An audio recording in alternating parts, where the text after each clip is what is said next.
तो दोस्तों दिमाग को हम 3 पार्ट में विभाजित करते हैं, अग्र, मध्य एवं पश्च। दिमाग को हम 3 भागों में विभाजित करते हैं और अग्र जो दिमाग होता है, अग्र दिमाग, आगे वाला भाग जो होता है, आगे वाला भाग, उसको भी हम 3 भागों में डिवाइड करते हैं। एक होता है हाइपोथैलेमस, एक होता है थैलेमस, एक होता है सेरिब्रम। तो सबसे पहले हम हाइपोथैलेमस के बारे में जानते हैं। जो हमारा हाइपोथैलेमस होता है एक शरीर का यानी दिमाग का सबसे छोटा भाग होता है। हाइपोथैलेमस दिमाग का सबसे छोटा भाग होता है, लेकिन ये बड़ा ही खतरनाक होता है। अब इसकी कहानी सुनिए। शरीर के अंदर का टेम्परेचर होता है उसको नियंत्रित करता है ये। गर्मी जब ज़्यादा लगती है तो पसीना बाहर निकाल देता है, पसीना को छोड़ देता है। उसके साथ साथ ये एहसास दिलाता है, हर चीज का, कोई भी चीज है उसका एहसास दिलाता है। सुख दुख गर्मी सर्दी, इसका एहसास कौन दिलाता है? हाइपोथैलेमस। क्या होता है जब हम किसी की तरफ 6 से 7 सेकंड लगातार देखते हैं, 6 से 7 सेकंड यानी 7 सेकंड हम किसी की तरफ जब लगातार देखते हैं तो हम एक दूसरे की तरफ अट्रैक्ट हो जाते हैं। तो किसकी वजह से? हाइपोथैलेमस की वजह से।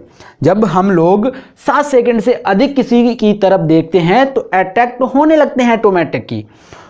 तो इसलिए हमें यहाँ पे इसको एहसास दिलाता है और इसके साथ सुख दुख भूख प्यास इन सभी का एहसास दिलाता है, हमें सभी का एहसास दिलाता है। और ये थैलेमस होता है, इसका और इसका नाम लगभग मिलता जुलता है, तो इसका भी कुछ ऐसा ही काम होगा। तो सीधी सी बात है, तो इसका क्या काम है? ये बाहरी जो हमारा वातावरण होता है, बाहरी वातावरण, उसका ज्ञान दिलाता है हमें।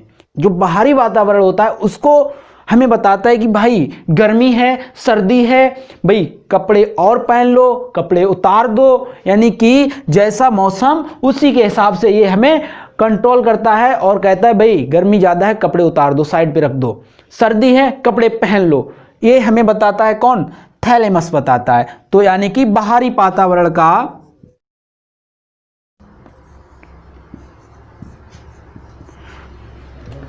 जो थैलेमस होता है वो बाहरी वातावरण की जानकारी देता है। अब आता है सेरिब्रम, यानी कि सेरिब्रम जो होता है दिमाग के सबसे आगे फ्रंट पे होता है।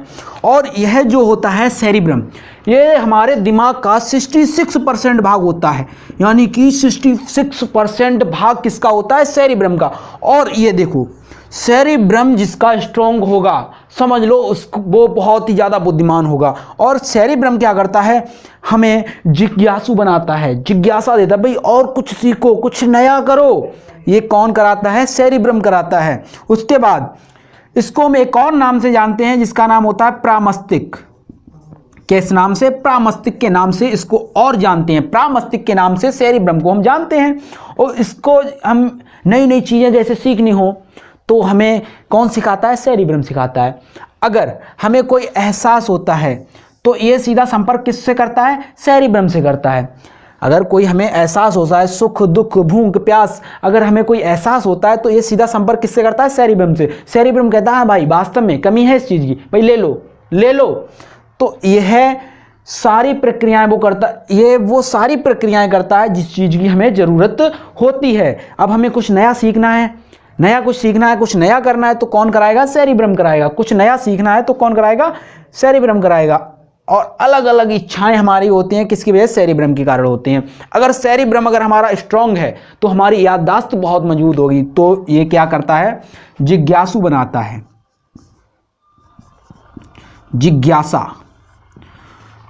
जिज्ञासा। उसके बाद नई नई चीजें सिखाता है, यानी कि सेरिब्रम जिसका स्ट्रांग होगा तो वास्तव में वो होशियार होगा। उसके बाद आता है हमारा दूसरा हिस्सा, मध्य भाग, यानी कि जब हम अग्र भाग को खोदते हुए अंदर को जाएंगे तो हमारा कौन सा भाग निकलेगा? मध्य भाग निकलेगा। उसमें पाया जाता है कार्पोरा।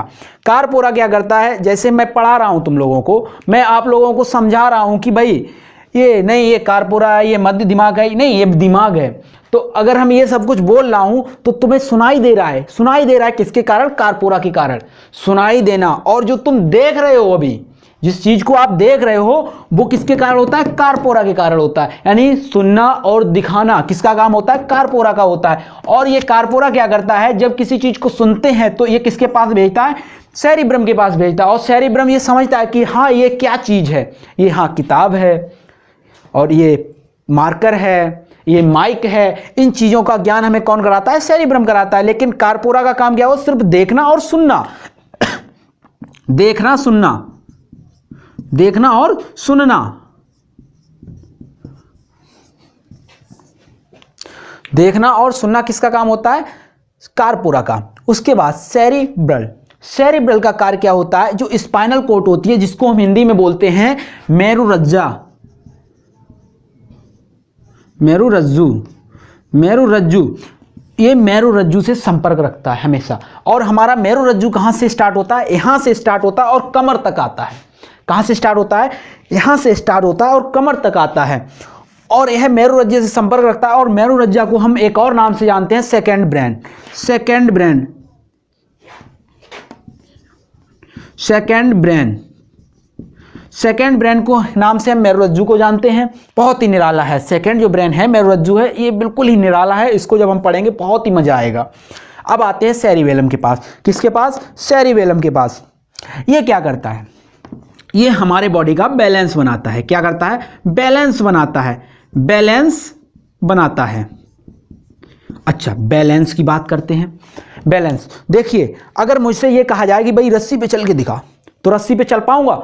कतई नहीं चल पाऊंगा, क्योंकि मुझे एक्सपीरियंस यानी अनुभव नहीं है, रस्सी पे चलने का अनुभव नहीं है। अगर मान लो आप लोगों को साइकिल चलाना नहीं आता है, आपको साइकिल चलाना नहीं आता है, तो मैं कहूँ कि भाई चलो साइकिल लेके चलो, तो आप क्या करोगे? पैदल ही निकल लोगे ना। क्या करोगे? पैदल ही निकल लोगे। लेकिन मुझे चलाना आता है साइकिल, तो मैं क्या करूँगा? भाई 10 लोग और आ जाओ, 10 लोग बैठ जाओ, मैं लेके चल रहा हूँ, चलो। तो ये क्या है? सेरिबेलम जो होता है हमारे अभ्यास पर डिपेंड करता है, कितना हमने अभ्यास किया है उस चीज़ का। हमारा जितना ज़्यादा अभ्यास होगा, जितना ज़्यादा अभ्यास होगा उतना ज़्यादा हमारा सेरिबेलम एक्टिव होगा। ठीक है। और जब हमारा अब क्या करता है, अगर हमसे कोई कहे कि चलो भाई रस्सी पे चल के दिखाओ, रस्सी पे चल के दिखाओ, तो सेरिबेलम कहता है कि हाँ भाई मैं चल लूँगा, मैं चल लूँगा। लेकिन ये जब संपर्क करता है किससे? सेरिब्रम से, सेरिब्रम से संपर्क करता है। सेरिब्रम बोलता है पागल है क्या, पागल है क्या, तूने कभी रस्सी पे चला है? रस्सी पे कभी नहीं चला है, रस्सी पे मत चलना, मर जाओगे। तो इस चक्कर में हमारा जो कॉन्फिडेंस होता है वो कम हो जाता है। कभी कभी दिल में क्या आता है कि भाई हाँ मैं कर लूँगा, मैं कर लूँगा। लेकिन कभी कभी अरे नहीं यार, अगर कहीं गिर गया तो, अगर नहीं कर पाया तो। यही होता है ना। किसके कारण होता है? ये सेरिब्रम के कारण होता है, क्योंकि उस समय हमारा जो सेरिब्रम होता है वो एक्टिव नहीं होता है ठीक से। इस चक्कर में हम किसी भी कार्य को जब प्रारंभ करते हैं ना, तो दिक्कत आती है कि अरे यार कैसे करूं, हो पाएगा नहीं हो पाएगा। तो इस चक्कर में सेरिब्रम खोखट करता है। लेकिन जिसका सेरिब्रम एक्टिव होगा वो याददाश्त उसकी बहुत ज़्यादा ज़बरदस्त होगी। मेड्यूला, मेड्यूला क्या करता है? मेड्यूला, अच्छा एक चीज़ आप लोगों ने देखा होगा, जब हम लोग भोजन करते हैं ना, भोजन जब भोजन करते हैं तो ये मेड्यूला का ही कमाल होता है। जो हम भोजन करते हैं, भोजन का पचाना, श्वसन करना, ये किसका काम होता है? मेड्यूला का काम होता है। किसका होता है? मेड्यूला का। अब क्या होता है देखो, समझो इस चीज़ को समझो। जब हम भोजन करते हैं तो भोजन करते समय हम मेहनत कहाँ तक करते हैं? उसको चबाने तक। चबाने के बाद यहाँ से जैसे उतरा, हमें मेहनत नहीं करनी पड़ती है, वो सारा काम कौन करता है? मेड्यूला करता है। अच्छा एक एग्जाम्पल इसका मैं बहुत ही ज़बरदस्त देने वाला हूँ। क्या हुआ, जब हम लोग 10th या 12th में थे, 10th या 12th में थे, उस समय सर कहा करते, याद करके लाना, इतनी चमड़ी उधेड़ दूंगा। क्या करूंगा? चमड़ी उधेड़ दूंगा। अगर नहीं याद किया ना तो चमड़ी उधेड़ दूंगा। तो हम लोग प्रेशर में याद करते थे, भाई कर लो याद, कर लो याद, कर लो याद, तो उसको हम याद करके ले जाते थे। वैसे ही मेड्यूला एक अध्यापक का काम कर रहा है, और हमारे बॉडी के अंदर जितने भी अंग हैं, और जितने भी अंग हैं खाना पचाने का, ब्लड बनाने के लिए, और जितने भी श्वसन प्रक्रिया, जितने भी श्वसन प्रक्रिया जो हम सांस लेते हैं, जितने भी सारे काम है ना, वो मेड्यूला कंट्रोल करता है। प्रेशर करता है कि ये कर ले, कर ले, अगर नहीं करेगा ना तो झंड हो जाएगा। अच्छा, तो श्वसन और पाचन, श्वसन और पाचन, इसके अलावा और भी जितने भी कार्य करता है, कौन करता है? मेड्यूला करता है। अब थोड़ा आगे बढ़ते हैं, और एक चीज हम छोड़ चुके थे, क्या? Spinal cord. स्पाइनल कॉर्ड क्या होता है? इसका हिंदी में नाम होता है मेरुरज्जा। इसको हम सेकंड ब्रेन के नाम से जानते हैं। और इसमें क्या होता है? 31 जोड़ी नसें होती हैं। कितनी होती हैं? नसें। और जो हमारा ब्रेन होता है, ब्रेन, इसमें कितनी होती थी? 12 जोड़ी नसें। कितनी? 12 जोड़ी नसें। ठीक है दोस्तों, 12 जोड़ी नसें होती हैं। अच्छा, जब हमारा दिमाग कभी कभी बिजी हो जाता है, कैसा बिजी होता है? देख, जब हम सोच रहे होते हैं, बड़े ख्यालों में डूबे होते हैं, तो हमारा दिमाग बहुत ज़्यादा बिजी होता है उस समय, क्योंकि हम किसी के ख्यालों में खोए हुए हैं। तो हमारा ब्रेन होता है, वो क्या कहता है कि भाई ऐसा करो, मैं अभी बिजी हूँ और तुम अपनी 31 जोड़ी नसों के साथ एक्टिव रहना। तो भाई वो एक्टिव रहता है, बिल्कुल एकदम एक्टिव होता है, और तुम बिल्कुल ख्यालों में खोए हुए होते हो। या जब कभी पढ़ रहे होते हो तो अचानक से कोई आता है, ऐसे करता है और चौंक गए हम लोग। क्या होते हैं? चौंक जाते हैं। चौंकने से क्या हुआ?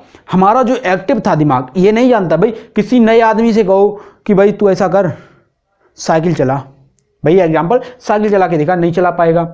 भाई जिसका काम है वो वही सही से करेगा, और जिसका जो काम जो डेली नहीं करता है, जो अच्छे से जिसको नहीं आता उसको दोगे, भाई गलत सलत करेगा काम।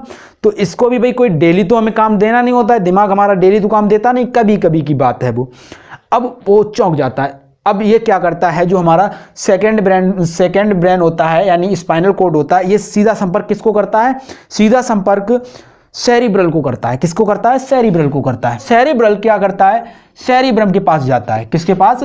सेरिब्रम संपर्क करता है, और सेरिब्रम पहचानता है कि भाई हाँ यार तू मोहित है, और मोहित क्या हालचाल। तब हमारी बातें स्टार्ट होती हैं। तो यानी अचानक से कोई भी कार्य होता है वो हमारा सेकेंड ब्रेन की वजह से होता है। जैसे पलक का झपकना, पलक का झपकना, उसके अलावा आना,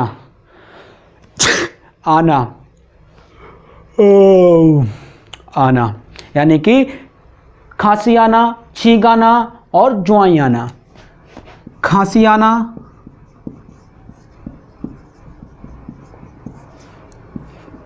जुआई आना,